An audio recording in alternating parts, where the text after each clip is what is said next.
Doktor Hukum TV, kantor firma hukum Hermawan dan rekan melakukan konferensi pers terkait kliennya yang diduga menjadi korban skandal percintaan yang dilakukan oleh oknum pejabat Kementerian Pemuda dan Olahraga Republik Indonesia, RI, berinisial RDI, Lampung, tanggal 2 Oktober tahun 2020. Kronologi. Perkenalan RDI berawal sejak Oktober tahun 2017. Saat itu korban sempat dihubungi asisten deputi berinisial TR untuk diminta mengurus salah satu organisasi di wilayah Sumatera. Seiring berjalannya waktu keduanya memulai komunikasi sejak 2018 hingga Juli tahun 2020. Setelah sekian lama menjalin komunikasi, RDI ternyata menaruh hati kepada wanita berparas cantik asal Lampung.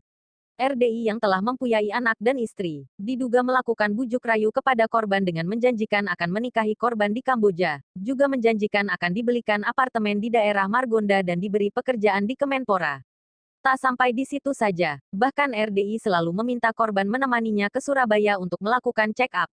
Nasib malang tak bisa ditolak, pil pahit harus ditelan. Ternyata janji tersebut seperti pemanis gula saja. RDI yang seorang pejabat tersebut justru kini menjauh dan meninggalkan korban begitu saja.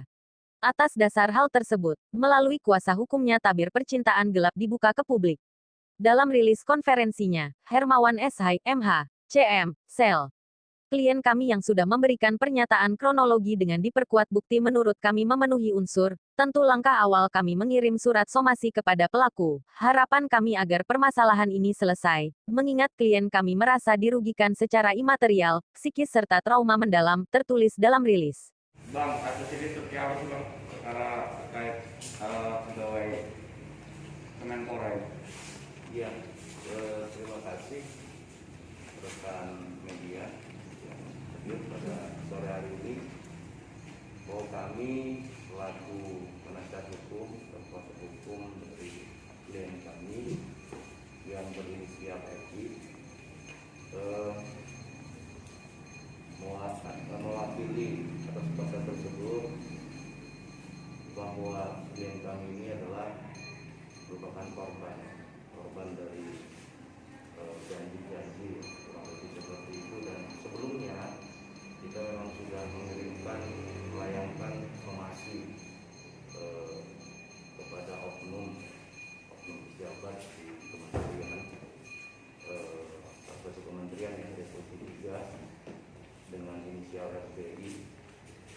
Itu sudah kita lakukan namun tidak ada respon, dan harapan kami sih memang masalah ini tidak bisa selesaikan secara kekeluargaan secara yang baik. Sejauh ini seperti apa bang? Sudah ada komunikasi atau seperti apa? Sejauh ini memang belum ada komunikasinya, bahwa klien kami ini memang berkenalan itu sejak sekitar 2014 yang lalu,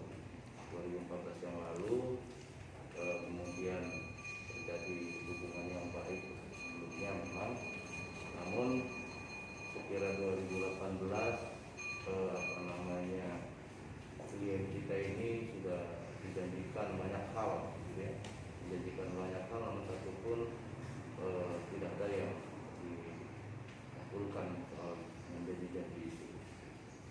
Janjinya sendiri seperti apa? Ya salah satunya akan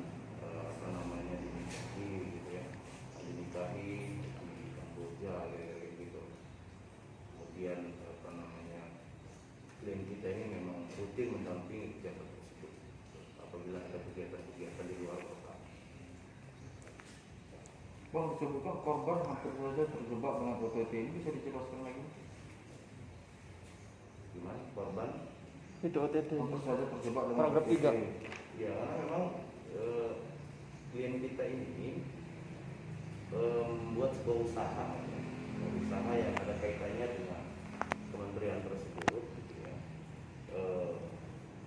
Berjalannya usaha ini dalam konteks persoalan teknis lah ya, membawa barang seperti itu, tapi karena memang merasa sudah ada feeling ya, rasa yang tidak baik, jadi akhirnya tidak jadi dilaksanakan, dan hampir saja memang menurut keterangan klien kita ini akan dibuat semacam OTT lah. Bang, alasan dari kenapa baru sekarang diungkap? Alasannya klien kita ini coba untuk membangun komunikasi sebenarnya agar dia tidak seperti orang yang ditinggalkan begitu saja atas janji-janji dari oknum pejabat ini gitu ya. Namun tidak mendapatkan apa namanya respon yang baik. Maka kami selaku kuasa hukum yang kita pantau oleh korban memang kami sedang mengkaji bisa langkah-langkah berikutnya. Dan kami juga sudah lakukan somasi sebenarnya. Kalau korban sendiri sudah berumah tangga, Gimana? korban sudah berumah tangga. Korban ini berstatus single parent. Tapi sudah pernah menikah. Bang, untuk langkah selanjutnya Bang, apabila masih dengan tanggapan Bagian kita Bang. maka seperti yang saya katakan tadi, kita sudah mengkaji langkah-langkah hukum yang akan kita ambil gitu ya. Dimungkinkan juga bila memang ini apa bisa kita lakukan kita lakukan laporan bersama dari kepolisian Melapor ke wilayah Lampung apa Bang? ya yang terdekat kalau Lampung. Untuk alamat korban sendiri kan gimana? Alamat korban sendiri? Alamat korban secara spesifik mungkin saya bisa jawab, yang pasti dia adalah orang Lampung. Ini orang Lampung. Mana yang tanya saya?